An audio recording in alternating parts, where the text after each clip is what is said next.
이제 이어서 보죠. 테마 13 부동산 시장의 특성. 여기서부터는 시장론이죠. 시장론. 자, 우리 시장이라는 건 뭘 얘기하냐면 수요와 공급이 일어나는 공간을 얘기하는 거죠. 수요와 공급이 일어나는 공간을 시장이라고 한다. 얘가 일어난 정도를 뭐라고 했다? 정도, 경기라고 얘기했어요. 그러니까 경기라는 말, 시장이라는 말은 수요 공급과 떼어놓을 수 없는 관계다라는 건 기본적으로 해석할 수 있어야 되고, 우리 부동산 시장은 어떠한 성질을 가지고 있을까? 일단 완전 경쟁 시장일까요? 불완전 경쟁일까요? 불완전 경쟁이겠지. 첫 번째, 자, 우리 부동산 시장은 불완전 경쟁 시장이다라는 거예요. 불완전 경쟁이래요. 자, 그럼 불완전 경쟁은 뭐냐? 완전 경쟁이 아닌 시장을 이걸 불완전 경쟁이라 그래요. 그럼 한번 보죠. 불완전 경쟁이래. 경쟁이 불완전하게 있대. 그럼 경쟁이 많은 걸까요? 적은 걸까요? 이거 먼저 해석해야 돼. 경쟁이 많은 거야? 적은 거야? 적은 거예요. 경쟁이 적게 있는 것이 불완전 경쟁인 거예요. 그럼 경쟁이 적다는 건 독과점이 일어날 수 있다는 걸 얘기하는 거예요. 그래서 불완전 경쟁을 좀 더 쉬운 얘기로 얘기할 때 독과점 시장이라고 얘기해요. 우리 부동산 시장은 독과점이자 불완전 경쟁 시장이에요. 그러면 독과점이 일어난다는 건 초과 이윤이 있다는 얘기일까요? 우리가 정상적으로 일한 대가를 넘어서서 더 가져갈 수 있는 이윤을 초과 이윤이라 그래요. 그럼 초과 이윤이 있어요, 없어요? 있어요. 초과 이윤이 있다는 얘기는 투기도 일어날 수가 있다를 얘기하는 거예요. 그래서 투기도 일어날 수 있는 시장이다 라는 건 기본적으로 전제하고 알고 있어야 되고, 자, 그럼 불완전 경쟁 시장은 어떤 조건이냐라는 걸 알기 전에 먼저 완전 경쟁 시장을 해석해 보죠. 그럼 경쟁이 완전하게 있대. 완벽하게 경쟁이 있대. 그럼 경쟁이 많은 거야, 적은 거야? 엄청나게 많이 있는 거예요. 경쟁이 아주 치열하게, 자유로운 경쟁이 아주 치열하게 잘 일어나고 있다는 걸 얘기하는 거예요. 경쟁이 엄청 많다. 자, 그러면 경쟁이 많대. 그럼 시장에 만약에 초과이윤이 있다고 해보죠. 정상적으로 일한 대가보다 더 많이 가져갈 수 있는 이윤이 있다면 경쟁이 엄청 많대. 그럼 이걸 차지하려고 엄청난 사람들이 경쟁을 하겠지. 그러면 이 초과이윤 100만 원이라고 해보자. 그러면 야, 나는 50만 원만 가지고 내가 할래. 이런 사람 등장할 거고, 나중에는 10만 원만 가지고 내가 할래. 어떤 사람은 이제 마지막에 야, 나는 초과이윤 없어도 돼. 정상적인 일한 대가만 줘도 내가 할 거야 라는 사람이 등장하게 되는 거예요. 자, 그래서 경쟁이 엄청 많으면 시장에서는 초과이윤이 있을까요, 없을까요? 사라져요. 초과이윤이 소멸된다라는 거예요. 경쟁이 많이 일어나면 초과이윤은 사라진다, 0이 된다. 완전 경쟁 시장에는 초과이윤 존재하지 않아요. 초과이윤 존재하지 않는다. 자, 경쟁이 많으니까 시장에 있는 수요자, 공급자가 많아야 돼, 적어야 돼? 많아야 되겠지, 당연히. 다수가 있는 거예요. 자, 정보가 완전해요. 정보가 완전하다는 건 정보가 모두 공개되어 있다는 거예요. 완전 공개되어 있다. 그럼 여기서 우리 해석할 건 정보하려고 돈을 쓰는 걸 정보 비용이라 그래요. 정보하려고 돈 써, 안 써? 안 써요. 정보가 모두 공개되어 있으니까, 완전 공개되어 있으니까 정보 비용이 있다, 없다? 없다. 정보 비용 존재하지 않아요. 자, 재화가 동질성을 가지고 있어요. 한 종류의 물건은 다 동일해. 그러면 한 종류의 물건은 하나의 가격으로 같다라는 법칙이 성립할 수 있다. 그래서 재화가 동질성을 가질 때만 일물이가 법칙을 성립할 수 있어요. 시장에 진입과 빠져나가는 것이 퇴거가 자유롭다. 시장에 언제든지 들어가거나 나갈 수 있더라. 이게 어려움이 없더라. 이게 이제 완전 경쟁 시장의 조건이에요. 외워놔야 돼요. 자, 그래서 완전 경쟁 시장의 조건은 다 정동진, 이렇게 다 정동진 가자 이렇게 외울 거예요. 다 정동진 이렇게 외울 거고. 자, 그러면 우리 부동산 시장은 불완전 경쟁 시장이어서 경쟁이, 얘가 불완전하게 있다는 건 경쟁이 많이 일어나지 않고 있는 거야 라고 얘기하면서 독과점이 일어날 수 있다는 걸 얘기하는 거고, 그러면 초과이윤이 있어서 투기가 발생할 수 있다는 얘기예요. 자, 그러면 이 4개의 완전 경쟁 조건에 하나도 부합하지 않아요. 자, 그럼 어떤 거냐면 소수가 있겠어요, 다수가 있겠어요? 소수예요, 소수. 그래서 소수의 시장 참여자. 공급자가 소수인 걸 독과점이라고 하는 거예요. 수요자도 소수예요. 야, 나도 주택 사고 있고 살 수 있고 내 친구도 옆에도 다 살 수 있는데 야, 다수 아니야? 라고 얘기하면 안 돼요. 우리가 주택은 비싸니까, 고가성이니까 살 수 있는 능력을 갖춘 유효 수요를 얘기하는 거죠. 이 유효 수요는 고가성이 있다 보니까 중산층 소득계층 이상이 수요자가 시장의 수요자가 될 수 있어요. 근데 어떤 나라든지 간에 중산층 소득계층은 30%를 넘어가지 못해요. 그럼 전 국민을 대상으로 할 때는 30%가 안 되는 계층은 이건 소수예요, 다수예요? 소수라고 보는 거예요. 수요자도 소수. 어쨌거나 경쟁이 많이 없다는 얘기는 소수를 얘기하는 거고, 정보가 완전하지 않고 불완전하다, 이 말은 정보가 숨겨져 있다를 얘기하는 거예요. 그럼 숨겨져 있으니까 정보하려고 돈을 많이 쓰겠네. 그럼 정보 비용이 있어요, 없어요? 있겠지. 정보 비용이 많이 들어갈 수 있겠다라고 얘기하는 거고, 자, 개별성 때문에 같은 게 없어요. 다 달라. 그러면 일물일가 법칙이 성립하지 않는다. 시장에 진입과 퇴거가 어렵다라고 얘기해요. 특히 여기 진입과 퇴거가 어려운 거에 하나 생각해보면, 거래가 단기성을 띌까요, 장기성을 띌까요? 부동산은 장기성을 띄어요.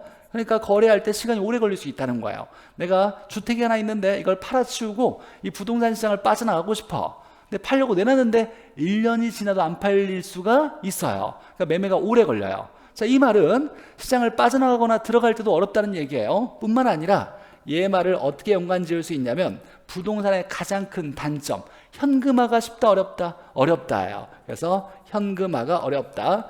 이걸 팔아치우고 내가 현금으로 바꾸고 싶은데 그러기가 어려울 수 있다를 얘기하는 거예요. 이걸 우리가 학문적으로 유식하게 얘기할 때 유동성, 현금 전환 가능성을 유동성이라 그래요. 그럼 부동산은 유동성이 큰 자산이다, 작은 자산이다? 작은 자산이다. 유동성이 작다라고도 연관 지을 수 있어야 돼요. 다 연관이 돼 있지. 어찌되거나 이런 것들은 하나 외울 건, 다 정동진 나오면 완전 경쟁. 우리 부동산 시장은 다 정동진을 하나도 만족하지 못한다. 소수 정보가 숨겨져 있다. 개별적으로 개별성을 띠고 있고, 그다음에 진입과 퇴거가 어렵다라고 얘기하는 거예요. 그럼 불안정 경제로 만드는 가장 큰 요인 중에 개별성이 들어갔어.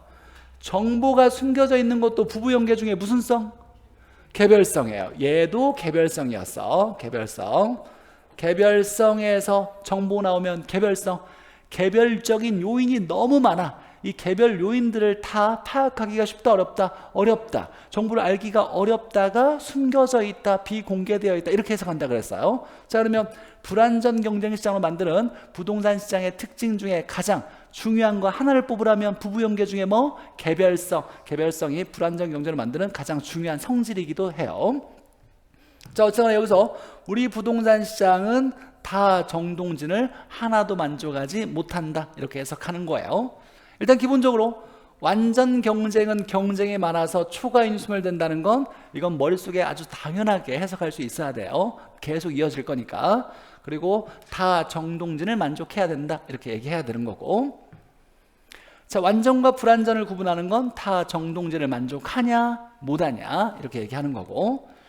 자, 우리 부동산 시장의 특성 보죠. 자, 불안전 경쟁 시장이래요. 우리 부동산 시장은 불안전이다. 그럼 경쟁이 많은 거예요, 적은 거예요? 적은 거예요. 그럼 경쟁이 적다는 건 독과점 일어나고 있다는 거죠. 그럼 초과인이 발생할 수도 있다는 얘기예요. 우리 부동산 시장은 그렇고.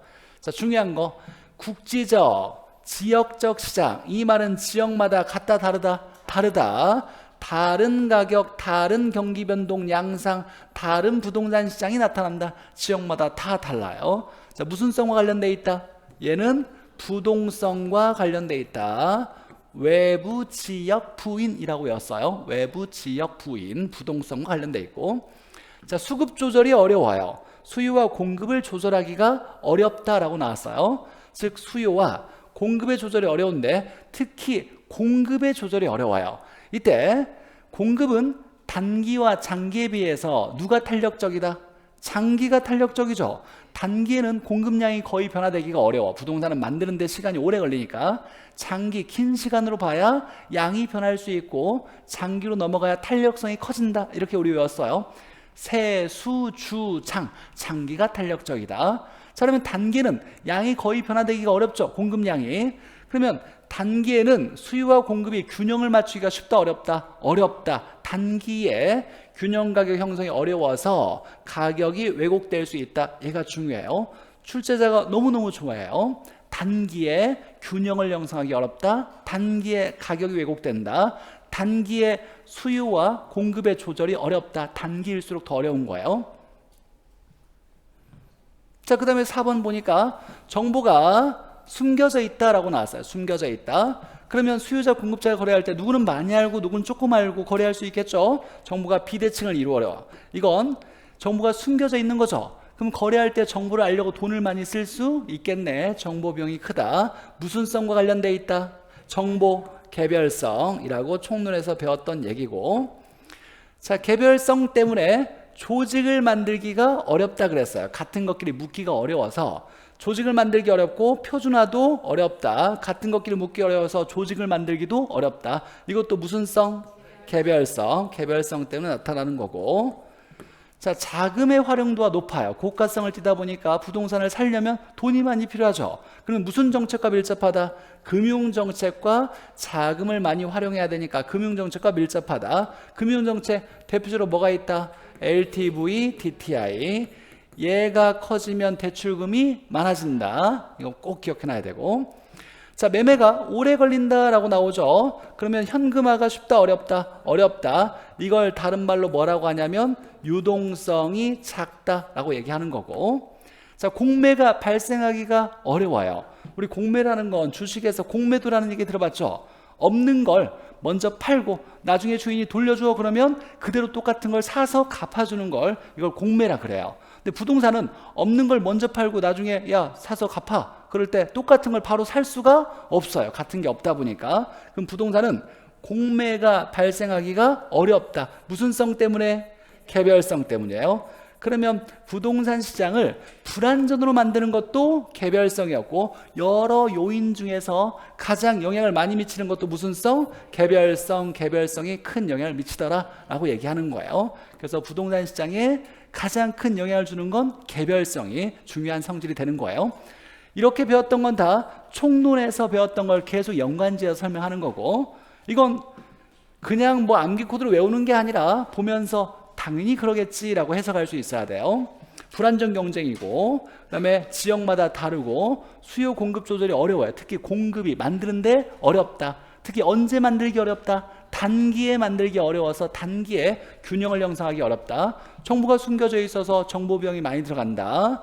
시장은 개별성 때문에 같은 것끼리 묶기가 어려워서 조직을 만들기도 어렵다라고 얘기하는 거고, 얘가 고가성을 띠니까 자금 활용도가 높아서 금융정책과 밀접하다라는 얘기고, 오래 걸린다. 매매가 하는데 오래 걸리니까 현금화가 어렵다. 이게 유동성이 작다. 이게 투자론에서 유동성으로 해석할 거예요. 공매가 발생하기 어렵다. 없는 걸 먼저 팔고 나중에 똑같은 걸 살 수가 없더라 라고 얘기하는 거고, 이건 여러 번 보면서 당연히 그러겠지, 당연히 그러겠지, 하나로 묶어서 외울 의미가 없어요. 그냥 보면 하나씩 보면서 당연히 그러겠지라고 이해하면 되고, 자, 주택시장 분석해보죠. 자, 우리가 여기서 하나 기억할 건 이거 하나. 물리적 주택으로는 분석이 불가능하다. 이거 하나 외우는 거예요. 물리적으로는 안 된다. 분석이 안 된다. 이건 뭐 우리가 전에 배웠던 거랑 똑같아요. 부부연계가 있죠. 토지의 자연적 특성. 부부연계는 물리적 성질이 된다, 안 된다? 안 된다라고 얘기했어요. 다시 한번 복수해보면, 부동성 때문에 물리적 위치가 불변이다. 부증성 때문에 물리적 공급이 불가능하다. 영속성 때문에 물리적 감가가 적용되지 않는다. 물리적 감가가 뭐예요? 마모파손, 눈에 보이는 감가. 물리적이라는 건 눈에 보이는 이라는 모습이었어요. 마모파손 얘기하는 거죠. 개별성 때문에 물리적 대체가 불가능하다. 주택시장 분석도 마찬가지예요. 물리적 주택으로는 분석이 불가능하다. 이렇게 정리해놔야 돼요. 이유가 뭐냐면, 자, 물리적 주택은 눈에 보이는 모습의 주택을 얘기해요. 그럼 얘는 같은 게 있어, 없어? 없지. 개별적이에요. 다 개별성 때문에 개별적이다. 근데 우리가 주택시장을 분석할 때는 완전 경쟁시장을 가정해서 경제이론을 도입해서 전제를 하고 시장을 분석해야 돼. 근데 완전 경쟁시장은 조건 4개를 만족해야죠. 뭐 다, 정동진. 동자가 뭐예요? 동질성이 있어야 돼. 그러니까 얘로 전제하려면 얘가 재화가 동질성이 있어야 되는데, 물리적 주택은 눈에 보이는 모습이다 보니까 같은 게 없어요. 그래서 자, 개별성이 때문에 동질성이 수반되는 완전 경제로 가정할 수가 없다 해요. 그래서 결론은 물리적 주택으로 분석이 쉽다, 어렵다? 어렵다. 얘가 우리 시험 문제 나올 수 있는 거예요. 그러면 주택 분석이 불가능하냐가 아니라 학자들은 눈에 보이는 물리적 주택이 아니라 얘가 만족을 주는 정도, 사용하는 용도, 이용 방법에 따라서 용도적, 효용적으로 동질화된 개념을 만들어요.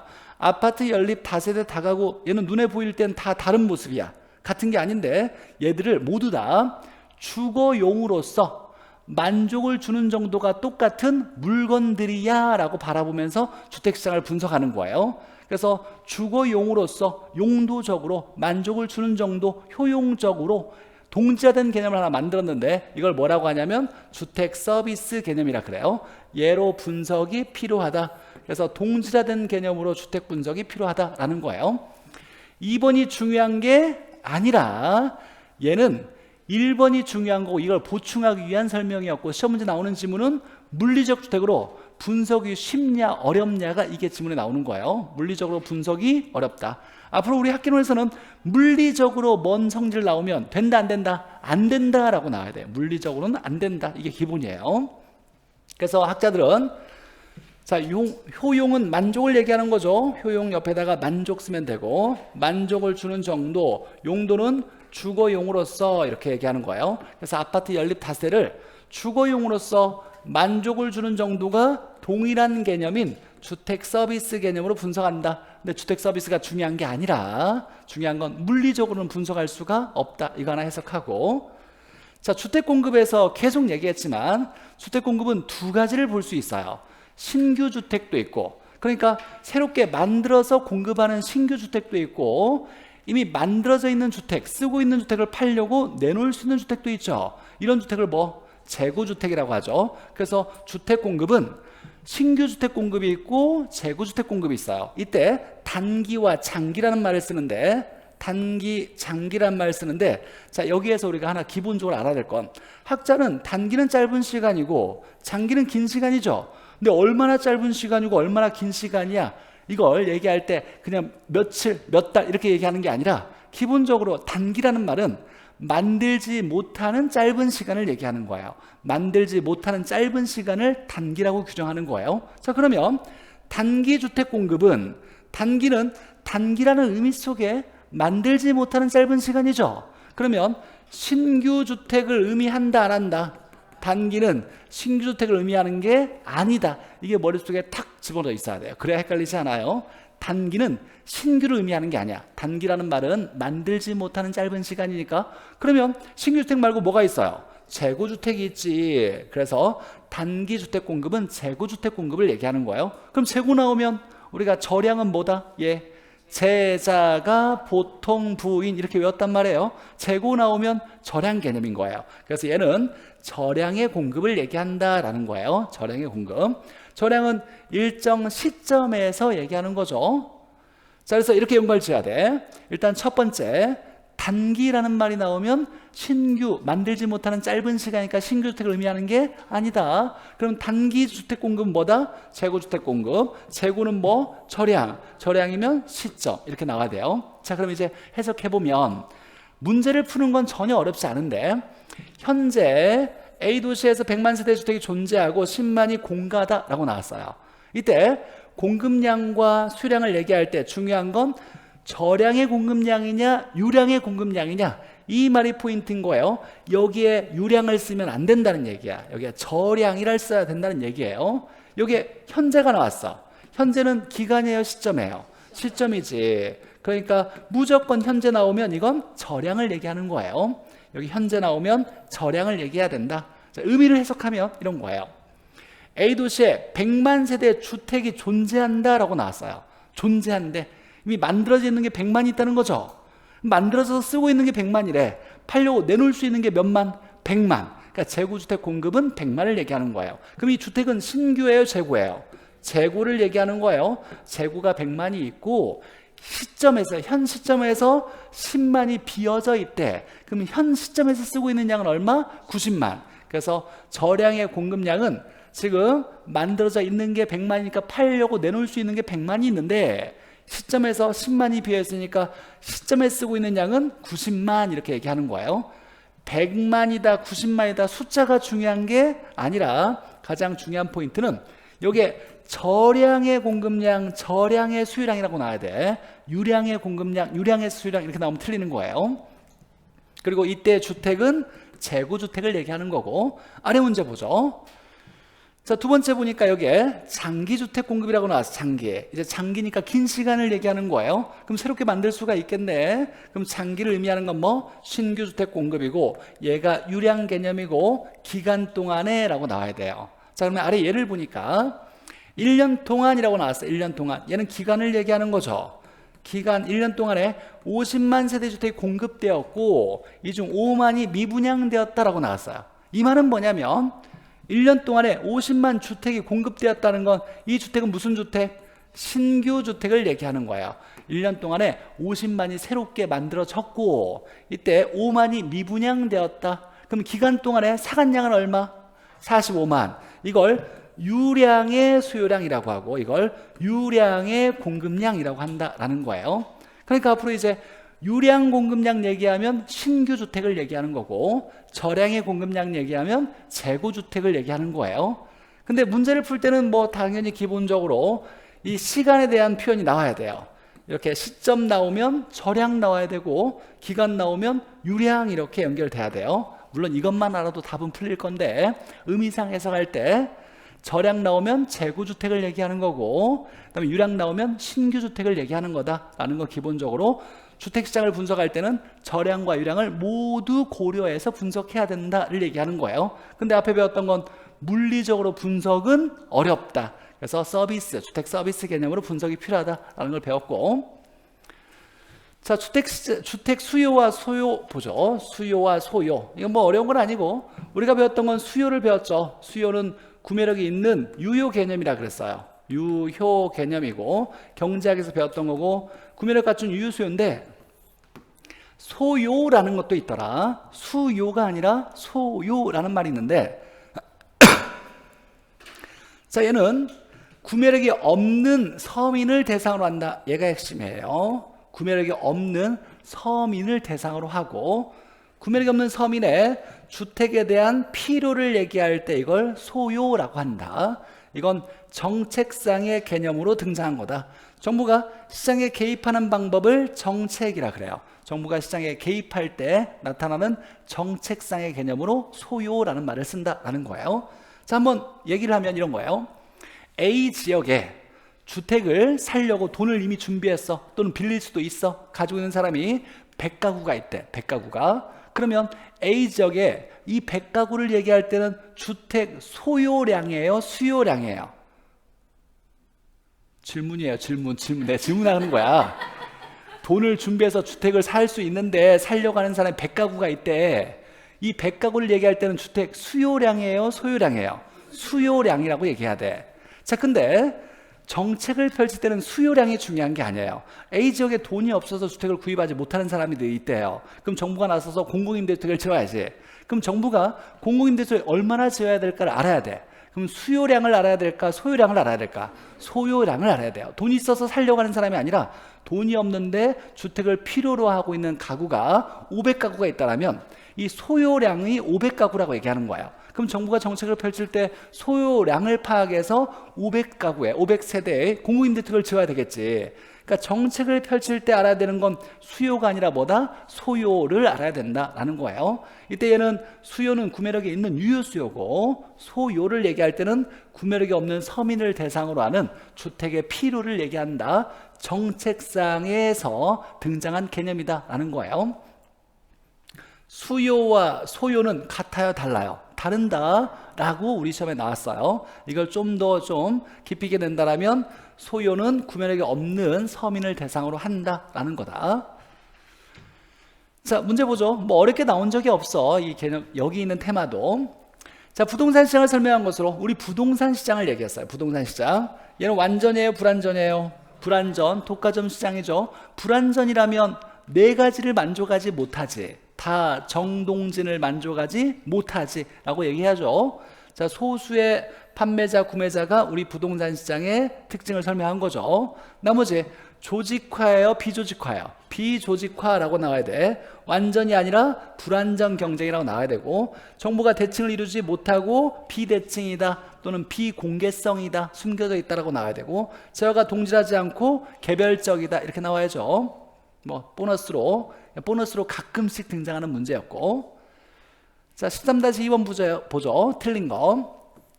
자, 부동산 시장은 수요와 공급의 불균형으로 수요와 공급이 일치하지 않았대. 그럼 균형 가격을 형성하지 못하겠죠.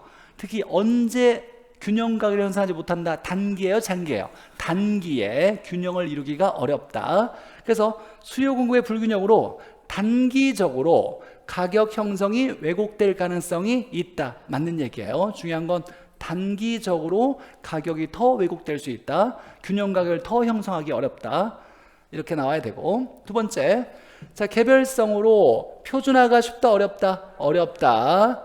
자, 그리고 복잡하고 다양하게 만든다, 당연하고. 자, 국지성 지역화가 있어서 지역마다 같다, 다르다? 다르다. 다른 가격, 이질적인 가격이 형성된다. 지역화, 국지화. 자, 물리적 주택이 나왔어요.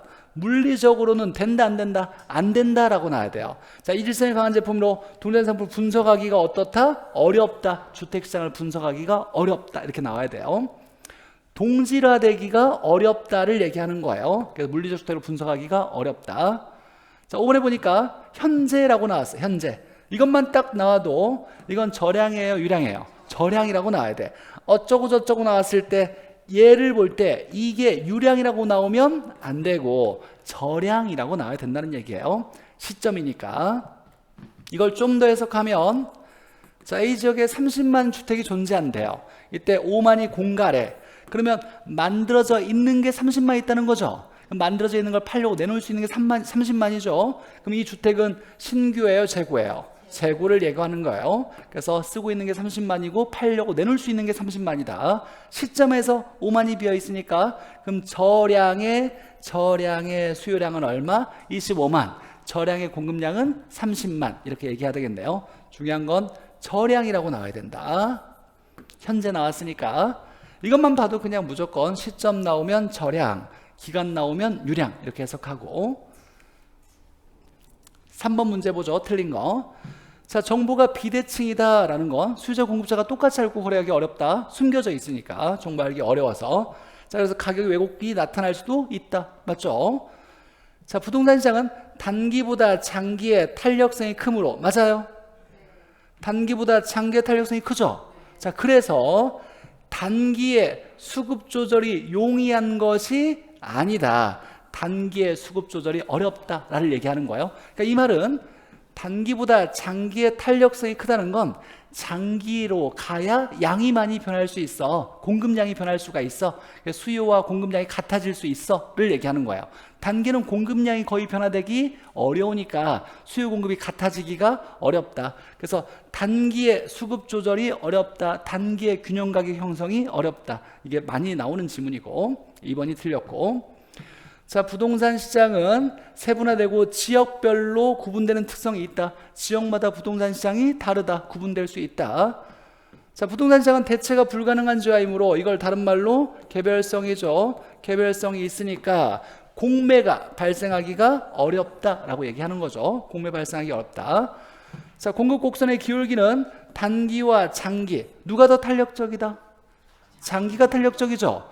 그러면 비탄력이면 세워져 있고 탄력적이면 누워져 있다 그랬죠.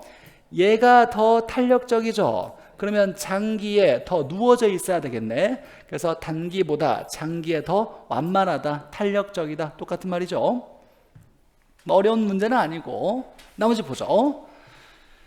자, 계속 나오고 있어요. 2번에 보니까 2번 보면 부동산 시장의 수요 공급의 불균형으로 인해서 가격 형성이 왜곡될 가능성이 있는 건 언제? 단기적으로 왜곡이 더 될 수 있다. 이거 틀리면 안 되고 단기적으로 왜곡 가능성이 높다. 3번에 보니까 거래의 비공개성. 비공개라는 건 뭐가 비공개된 거예요? 거래 정보를 얘기하는 거예요. 이 정보를 숨겨서 보여주려고, 어렵게 보이려고 정보의 비공개성을 얘기하는 거예요. 정보 나오면 무슨 성? 개별성. 불합리한 가격이 형성되는데 이는 비가역성이 아니라 뭐와 관련되어 있다? 개별성과 관련되어 있다라고 나와야 돼요. 비가역성은 한 번 잘못되면 원래로 되돌리기가 어렵다를 얘기하는 거예요. 그러니까 부동산은 한번 잘못되면, 개발이 한번 잘못 이루어지면, 예를 들면 산을 깎아가지고 아파트 단지를 지었어. 근데 개발을 잘못했어. 원래 산으로 되돌리기가 거의 불가능해요. 이런 걸 비가역성이라 그래요. 그러면 부동산을 개발하거나 관리할 때 바로 앞에 이익만을 보고 부동산 활동하는 게 아니라 먼 미래까지 보고 장기적으로 배려할 필요성이 있더라. 그래서 장기적 배려의 필요성을 얘기할 때 근거가 되는 게 무슨 성이냐라고 얘기할 때 비가역성이라고 얘기하는 거예요. 근데 하나가 더 있지. 뭐? 없어지지 않고 영원히 계속되니까 먼 미래까지 배려해야 돼. 무슨 성? 영속성. 그래서 장기적 배려의 근거가 되는 건 두 가지, 비가역성과 영속성. 여기서만 딱 한 번 등장하는 거예요. 장기적 배려의 근거로서 비가역성. 얘는 이 비가역성과 전혀 관련이 없고 정보가 숨겨져 있는 거, 정보 나오면 개별성. 넘어가서 6번에 대체가 불가능하다 그러면 개별성이다. 공매가 빈번하게 발생하지 않는다. 공매가 어렵다라는 거고, 15회 때 먼 옛날에 나왔던 건데 다시 나올 가능성이 있어서 그래요. 물리적 주택으로는 완전 경쟁으로 전제로 하는 이론이나 모형으로 분석할 수가 있다 없다? 없다. 이 말이 없어도 물리적 주택으로 주택시장을 분석하기는 뭐하다? 어렵다. 물리적으로는 안 된다. 이렇게 나와야 돼요. 물리적으로는 분석이 어렵다. 됐고, 주택 여가와 주거 분리 보죠. 얘도 뭐 어렵게 나온 적이 단 한 번도 없어요. 어렵게 나온 적이 없고, 자, 주택 여가와 주거 분리 한번 보죠. 간단히 해석할 수 있으니까. 자, 여가라는 건 우리 필터링이라고 얘기해요. 필터링. 정수기 여가 될까요? 되지. 좀 더러운 물이 들어갔다가 필터링, 여과가 된 다음에 깨끗한 물이 빠져나오죠. 주택시장에도 여과 같은 현상이 나타난다. 주택시장에서 여과는 어떤 얘기냐라고 얘기할 때 한번 해석해 볼 건데, 일단 보죠. 여과 현상을 보니까 주택의 질적 변화와 가구의 소득 변화가 나타나면서 가구가 이동하는 현상을 이걸 여과라고 얘기한대요. 이 문장으로 볼 때는 아직 뭔 말인지 잘 모르겠어요. 질적 변화, 소득 변화가 일어나면서 이동하는데, 가구가 이동하는 현상을 여과라고 한대요. 자, 질적 변화는 고가주택이 저가주택으로 바뀌어지는 현상을 얘기하는 거고, 자, 소득 변화는 고소득층과 저소득층이 왔다 갔다 하는 현상을 얘기하는 건데, 일단 여기서 중요한 거, 고가주택을 해석할 수 있어야 돼요. 여기 보니까 고가주택이 나오고 저가주택이 나오는데, 고가라고 하면 비싼 집을 얘기하고 저가는 싼 집을 얘기하는 것 같지만 그 의미가 아니야. 우리는 부동산의 가치를 결정하는 건, 가격을 결정하는 건 이 내부에 있는 얘가 삐까뻔쩍한 게 중요해요? 외부 환경이 중요해요? 무너지기 직전에 얘가 건물이 강남역 옆에 있어. 비쌌어? 비싸. 삐까뻔쩍한 게 저기 강원도 산골에 있어. 돈 많이 벌 수가 없어요. 싸. 그러니까 중요한 건 부동산의 가치를 결정하는 건 뭐예요? 무조건 외부 요인이 가장 중요하다 그랬어요. 그래서 외부 환경에 의해서 감가가 일어나는 걸 무슨 감가? 경제적 가치를 결정하는 중요한 외부 환경에 의한 걸 경제적 감가. 이런 얘기 했었어. 물리적 감가는 눈에 보이는 감가, 마모파손. 경제적 감가는 잠깐 보면 우리가 외부 지역의 부인의 뒤에 있어요. 뭐 있어 뒤에? 경합이 있었어. 그러니까 외부 효과, 외부 환경의 영향, 지역화, 국지화, 지역 분석, 부동성, 인접성, 얘가 무슨 감가? 경제적 감가라는 거예요. 최근에 작년에 감정평가 문제에서 경제적 감가를 일으키는 건 무슨 성이냐? 이렇게 나온 거예요. 경제적 감가 일으키는 건 무슨 성? 부동성이야. 외부 환경에 의해서 영향을 받아서 가치가 달라지는 거니까. 영속성으로는 물리적 감가가 적용되지 않는 거죠. 물리적이면 안 된다 나와야 되잖아. 근데 부동성에서 물리적이란 말 말고 경제적 감가는 나타나는 거야. 이건 뭐 나중에 감정평가 배운 다음에 할 건데 또 괜히 또 어려운 표정을 짓고 있어. 어쨌거나 하지마. 네.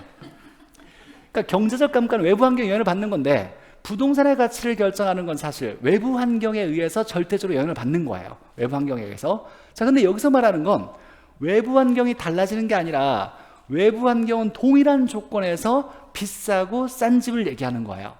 외부 환경은 동일한 전제가 깔려 있어. 그럼 비싼 이유는 이 집이 새 집처럼 삐까번쩍해서 비싼 거고, 싼 집은 낡은 헌집이어서 싼 거예요. 그래서 주택 여과에서 고가주택과 저가주택을 해석할 때 비싸고 싼 집이 아니라 얘는 새 집을 얘기하는 거예요. 얘는 헌집을 얘기하는 거예요. 낡은 집을 얘기하는 거예요. 이걸 해석하는 게 기본이에요. 고가주택은 새 집이고 저가주택은 헌집을 얘기하는 거다. 예요. 비싸고 싼 집 얘기하는 게 아니에요. 지역 요인은 동일하기 때문에 동일한 지역 요인이 전제되어 있을 때 비싸고 싼 건 얘가 새 집으로 삐까번쩍한 거냐, 헌집, 낡은 집이냐를 얘기하는 거예요. 자, 그럴 때 한번 보죠. 네, 이건 지워버리고. 하지마. 네, 이거 기억하지마. 나중에 감정평가에서 잘 설명해 줄 테니까. 자, 봅시다. 여과형을 볼 건데, 자, 여기에 이렇게 삐까번쩍 새 집이 있어요. 이걸 뭐라고 하냐면 고가주택이라고 해요. 고가주택. 지역적 요인은 다 동일한 상태에서 비싼 이유는 새 집이기 때문이에요. 그럼 여기는 누가 사냐면 고소득층이 살 거예요. 고소득층이 살 거고, 얘가 30년이 경과했어요. 30년이 지났어. 그래서 이 집이 낡은 집이 됐어요. 헌집이 됐어. 이렇게 금가구 구멍 뚫리고 헌집이 됐대요. 그럼 얘는 무슨 주택이 됐냐면 저가주택이 된 거예요. 헌집이 된 거예요. 자, 이때 얘가 그대로 이렇게 헌집으로 낡아진 거죠. 낡아진 이유가 뭘까를 고민해 볼 때, 여기에 여전히 고소득층이 살고 있는데 얘가 고치지 않고 수선하고 고쳤다는 얘기는 새 집으로 재개발, 재건축을 했다는 얘기인데, 새 집으로 바꾸지 않고 낡은 집을 계속했다는 건 여기에 보수 비용과 보수 후에 가치 상승분을 비교해 봤더니 얘가 크대요.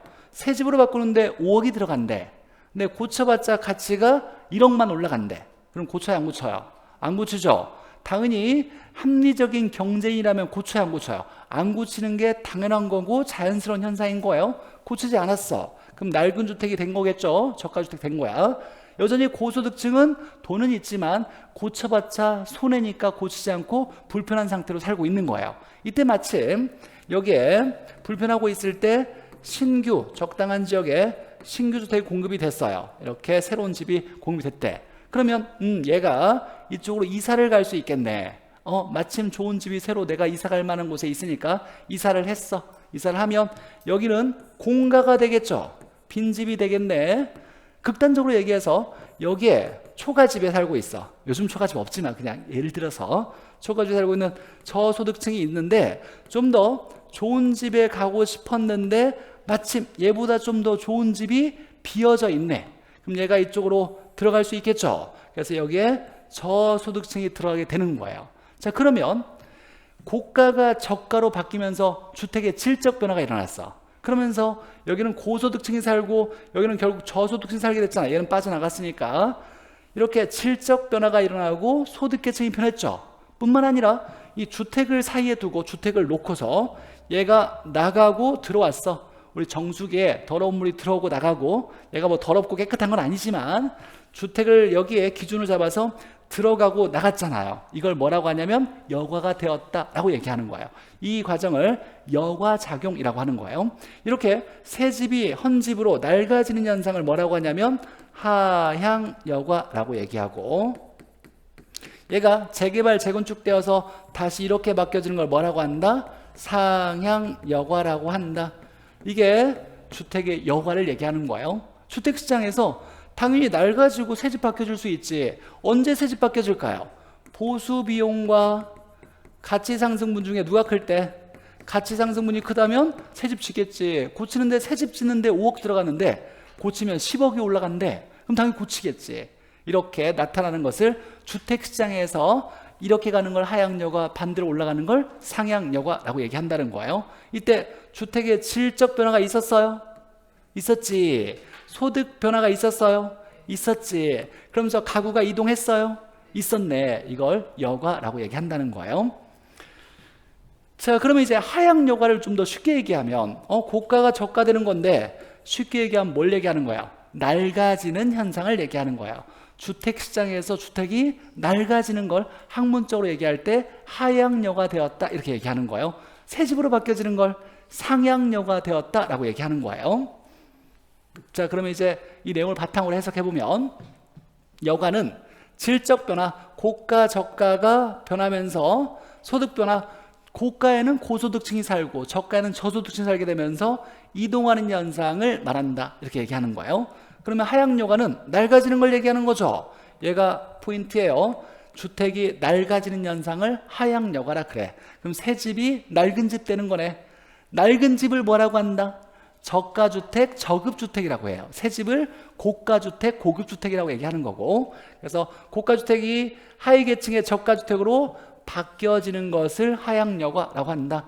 왜 하향여가가 나타나냐라고 할 때 보수비용이 보수의 가치상승도 어떨 때 크면 안 붙이겠지, 그러면 낡아지겠지 이렇게 된다는 거예요. 상향여가는 낡은 집이 수선 재건축 재개발되어서 상위계층으로 이렇게 바뀌어지는 거, 즉 낡은 주택이 새 집으로 바뀌는 현상을 상향여가라고 하고, 왜 그러냐? 보수비용보다 가치상승분이 더 크니까 새 집으로 바꾸겠지 라고 얘기하는 거예요. 주택시장에서 자연스럽게 낡아지고 새 집 바뀌어지는 걸 학문적으로 여가로 이렇게 해석한다는 얘기예요. 자, 중요한 포인트는 이제 보죠. 주택 여가에 나타나는 현상, 여가 현상이 일어나기 위해서는 공가가 필요해요. 공가 필요해. 가구가 이동을 해야 되잖아요. 소득계층이 변해야 돼. 그럼 나간 다음에 비어진 다음에 다시 들어와야 되잖아요. 공가가 필요한 거고, 여가작용이 긍정적으로 작동하면 모든 소득계층의 주거질이 개선하는 효과를 얻을 수가 있더라라는 거예요. 낡아지는 현상조차도, 낡아진다고 해보죠. 하향여가 낡아져도 이 고소득층 좋아졌어요. 새집 갔어, 좋아졌어. 초가집에 사는 저소득층도 좋아졌어요. 좋아졌어. 좀 더 좋은 집이 왔으니까. 그러니까 모든 소득계층에게 주거질이 개선되는 효과가 나타날 수 있다. 여기에 고소득층만 좋아지는 게 아니에요. 모든 소득계층이야. 가장 중요한 건 디귿. 디귿을 알아야 문제를 푸는 거예요. 디귿. 이제 자연스러운 현상을 이제 학문적으로 좀 접근하는 건데, 어느 지역에 저소득층이 유입됐대요. 돈 없는 사람이 어느 지역에 들어갔대요. 그럼 이 사람들이 살 집이 필요할 거 아니에요. 갔으니까 이 사람들은 저소득층이니까 저가주택을 필요로 해, 고가주택을 필요로 해? 저가주택이 필요하겠죠. 첫 번째, 저가주택의 수요가 증가한다라는 것이 나타날 거예요. 그러면 낡은 집을 많이 필요로 한다는 얘기예요. 그럼 낡은 집이 많이 공급돼야 되겠지. 낡은 집을 살려는 사람이 많다 보니까. 그럼 낡은 집은 새로 만들어야 돼? 아니면 새 집이 낡아져야 돼? 낡아져야 돼. 낡아지는 걸 우리가 뭐라고 얘기한다? 하향여가라고 하는 거예요. 그러면 저가주택을 많이 필요로 하면 그 주택시장에서는 뭐가 많이 발생한다? 하향여가가 발생해서, 그러면 다 낡아지는 현상이 많이 나타나겠죠. 그러면 낡은 집이 많아지겠네. 낡은 집 많아지는 걸 저가주택의 공급량이 뭐한다? 증가한다 라고 하는 거예요. 그럼 주택들이 다 새 집은 없고 낡은 집으로 변해 있겠네. 그럼 그 지역은 낙후지역이에요, 개발지역이에요? 낙후지역으로 입지가 변화될 거다라고 얘기하는 거예요. 낙후지역으로 입지가 변화된다. 당연히 저소득층이 들어온대, 돈 없는 사람들이 그 지역에 들어온대. 그럼 그 지역은 낙후지역이라고 판단할 수 있죠.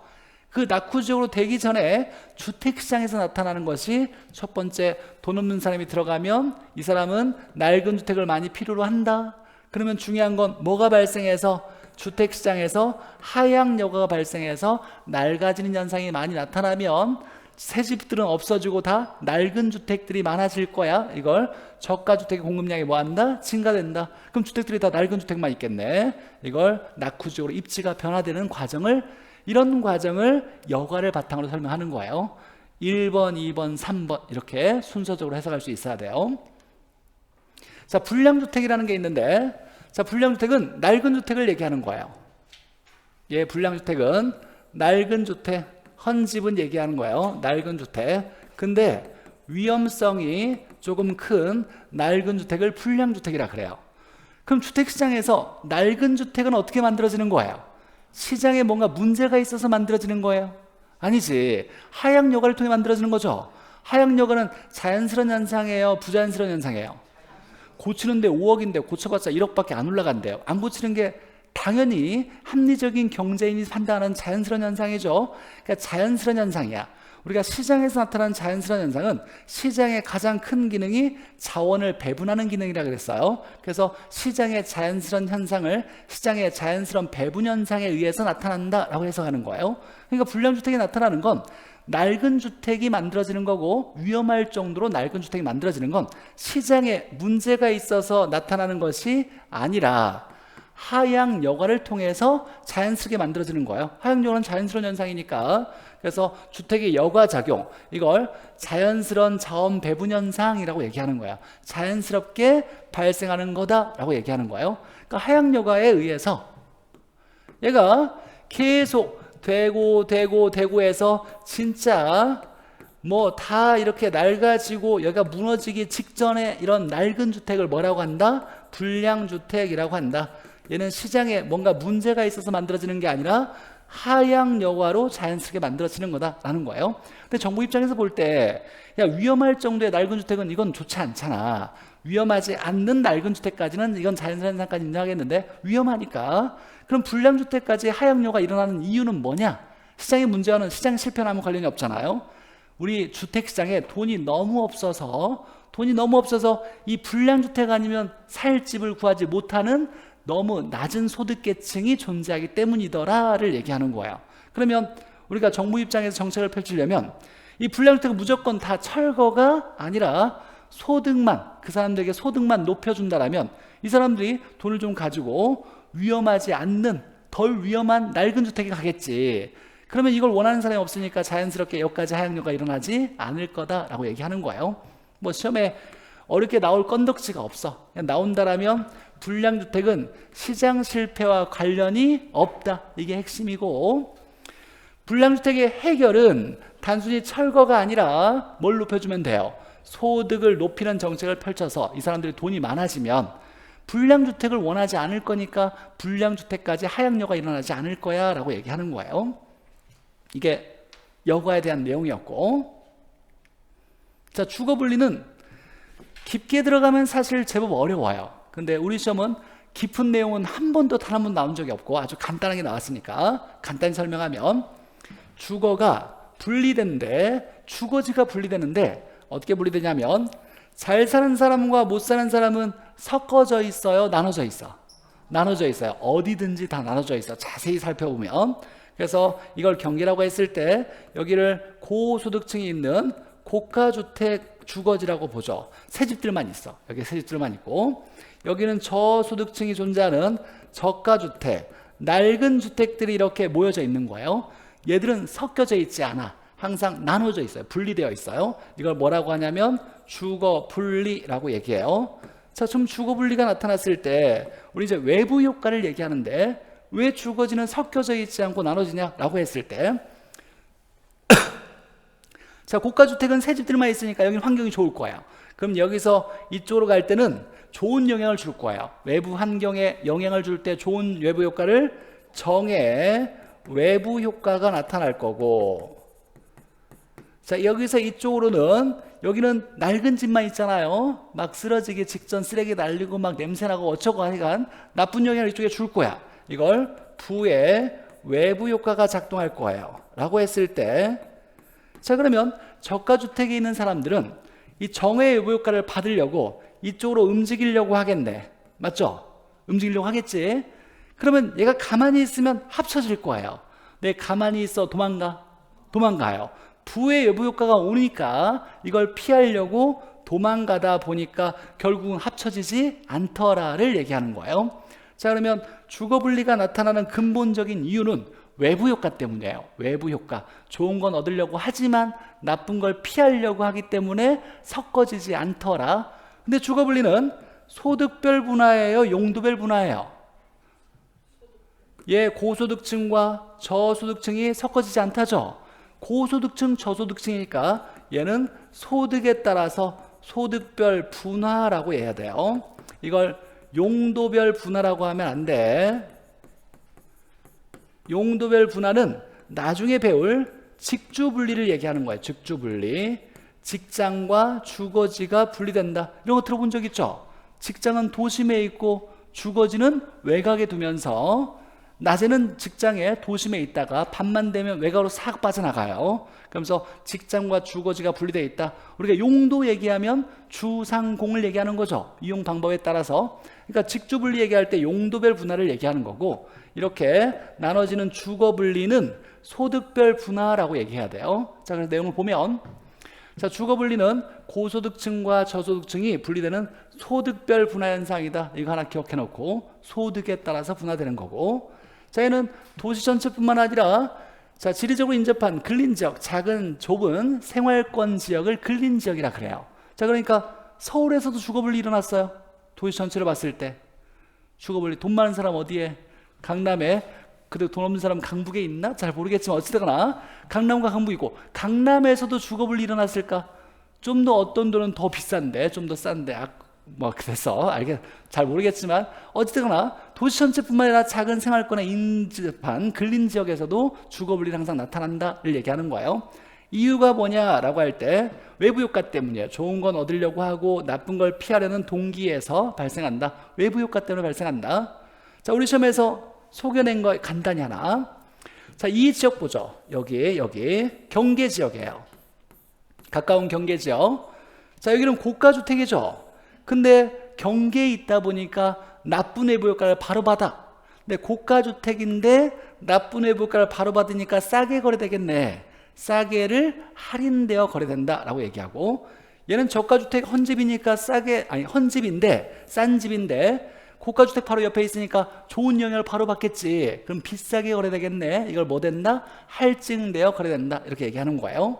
그래서 경계에서 고가주택 인근에 저가주택은 뭐 돼요? 할증되어 거래되고, 저가주택은 좀 비싸게 거래될 수 있고, 경계에서 고가주택은 뭐 돼요? 할인되어 거래될 수 있다라는 거. 여기까지만 시험 문제 나와요.